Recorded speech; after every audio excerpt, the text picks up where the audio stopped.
You are listening to GGR, Good Governance Radio. Stay with us.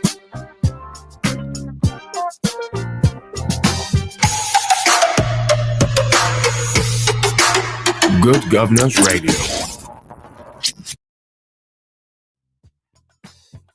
All right, this is still Good Governance Radio, and we're reaching you live from our studios here.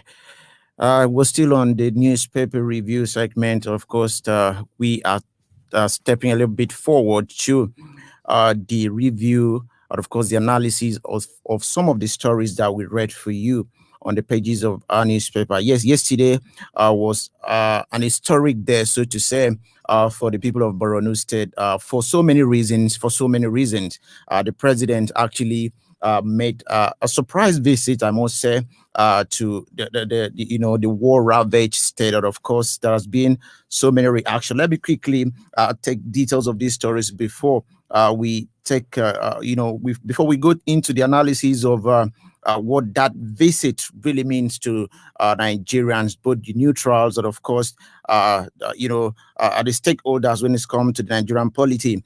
Buhari in Maiduguri vows not to rest until peace is restored, urges military to ramp up fight against insurgency. President Muhammadu Buhari yesterday assured residents of Borno state of the federal government's readiness to fight terrorism to the end, telling the military not to give criminals a breathing space to undermine Nigeria's interests. The president, during a visit to Borno State, commended troops for their loyalty and selfless service to Nigeria and urged them not to relent in their effort to end the insurgency in the northeast. He promised support for the families of fallen security personnel, saying he will ensure all internally displaced persons, IDPs, return to their home. He also commended the state governor, Professor Babagana Zulum, for his resilience and relentless effort in rebuilding the state. During the visit to press the security situation in the state and to inaugurate some development projects, attributed the recent successes recorded by the military against the insurgents and terrorists at Dikwa, Damboa, and Gwoza to careful planning, infusion of new equipment and other war materials, as well as quality military leadership. All right, so Buhari in Maiduguri vows not to rest until peace is restored. Ebele, let me start with you. Let me start from what I've not really, the paper has not captured. Okay, maybe by the time we read more detail, we'll probably get to. Let's talk about the crowd in Maiduguri yesterday. Feelers in the country have actually, shows or critics says the president is the most hated. He's not loved and all of that. But then, what do you make of the crowd that came out to troop out to actually welcome the president yesterday? I'm going to rather respond from I would say sentiments, but realistically, that's what it will be like, in the sense that anytime, any day, the personality of President Muhammadu Buhari is never doubted by his kinsmen. This time around, I'm not talking about Katsina State. Just when I say kinsmen, I mean in both religious and tribal community amongst the northern elites and commoners, if I must use that word. Now, even in 2019, people expected a kind of resistance, a kind of non-compliance from certain quarters, complaining about hardship, inflation, dollars up there, and so many logics and factors that even the opposition thought it was going to facilitate advantages in their favor. But it never happened. When it was time to vote, we still saw the crowd. So yesterday, I wasn't surprised to see people still moving about, shouting Sai Baba. And, they have always known him as a grassroots man, even before he became the president. I remember those days, if you go to the north, even before he became the president, you would see a lot of keke, napep, that is the tricycles and taxis having his stickers. So there's so much belief in his personality, not really in his office. So that's what I saw yesterday. All right, Bele. So that still brings us to the idea of the integrity of the president. So no matter what you want to say, so it means he still holds that integrity that a lot of people have actually been saying he's a man of integrity, irrespective of what is happening in his administration and all of that. Tony, let's have your reaction to that. Well, you see, when somebody is being loved and you're not doing the will of the people, it's another different ballgame. We might believe that the integrity, the love worry, but yet he has not transcended that love to the people. That is a question mark. Because if those people so love you, appreciate your kind of a person, and in returns, you are not showing them that love by giving them a good governance, good livelihood, job, security, then there's a question mark there. But the problem is that they are not complaining. Yes. No. There's even between they are not complaining, but at times, you see, when no matter how a father might be, even if he spank the child in the morning before going to work, it is the right of the child to tell the father, "Baba, welcome." But that does not mean that the child is happy that you spank him. Except that child wants to be a rebellious child. So they might all come out to say, "Well, Baba, welcome to our state, welcome to visiting us," but yet they might not be happy.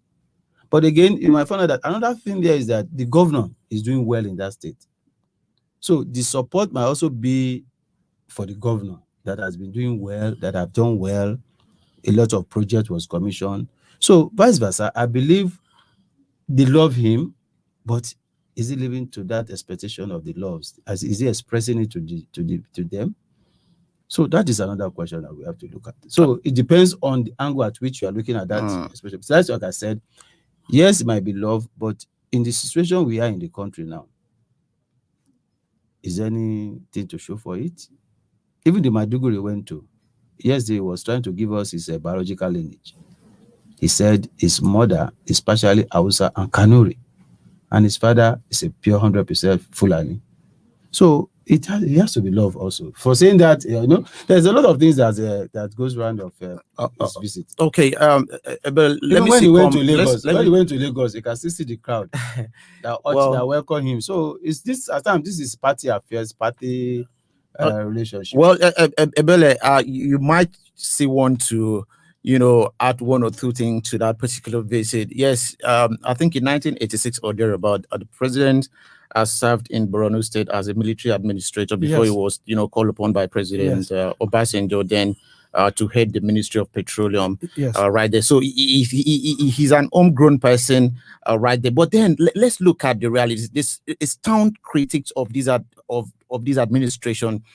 Inspired that he's a card-carrying member of the APC is Ndume, the Senate, chairman of the military, the army, the defense, the Senate chairman committee on defense. Yeah. But then just that yesterday, when the president just left Maiduguri, someone who has been very critical of the administration, the performance of the military, came out to say that Maiduguri is safer than Abuja at this point in time.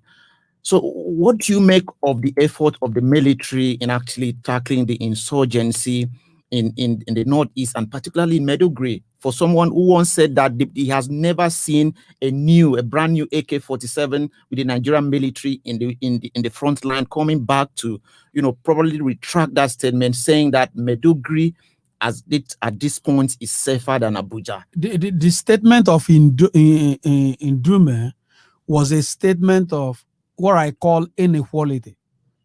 I read that story and he made it clearer that Boko Haram attack villages and not the city. That brings you to the mentality of an average Nigerian politician. So if Maiduguri city is safe, in your opinion, the villages that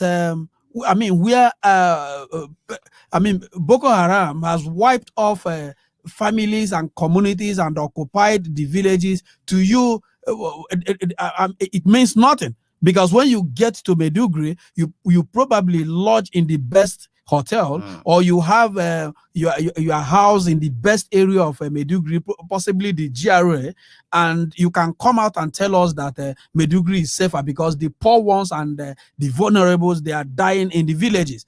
It's like somebody, if you go to Lagos, if somebody said the other day, oh, Lagos is safe. I said, yes, Lagos is safe for two reasons. Number one, the density in terms of population in Lagos do not even allow armed robbers again to operate. If you rob somebody in Surulere, where Bode Thomas is locked, Adenero Ogunsoya is locked, Marcha is locked, where are you going to run away from? But what happens in Ikorodu gives you the picture of what Lagos looks like, where cut boys can do anything and get away with it. What happens in Agege, Alemosho in particular, because they have a porous road network connecting to Igondo, connecting to where's the Ojo, where you have the University of Lagos, Lagos State University, and connecting to Benin Republic. So if somebody should come and say, because that Alemosho was the axis where Reverend, I'm not digressing, I'm coming back to the discussion, where what's the name of this notorious kidnapper, Evans, okay, where Evans operated for years. And if you're talking about one chance operations in Lagos, it's along that Alemosho. So imagine somebody who is in Lekki or somebody is Surulere judging that Lagos is so safe because they don't test the pain in Alemosho, for instance, and in Ikorodu. So if Alin Dume is telling Nigerians that Abuja is, Maiduguri is safer than Abuja, it's a statement of inequality. Okay, let's talking about Abuja here. If you live in Wuse, Asokoro, Maitama, Gariki, you may even thinking that Abuja is safe. Yes, actually. But when you listen and put your ears on the ground and hear what is happening in Kwale and Kubwa here and the Gwari, then you will be wrong to say that Abuja is safe. So that statement doesn't represent proper representation, in my opinion. Alin Dume has always been in the news, especially in this issue of this crisis in Maiduguri, most especially during the times of the kidnap of Chibok girls. His utterances and his perception about some of the issues that happen in Maiduguri at times makes me to wonder, how is this representing his people? You see, when a man comes to say Maiduguri is safe, maybe he's just trying to say the town is safe. Why can't the other communities, the villages, why can't they also be secured?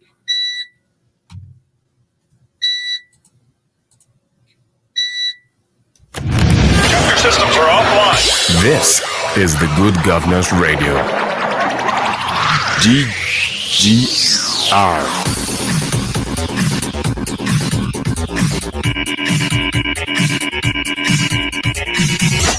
Stay with us.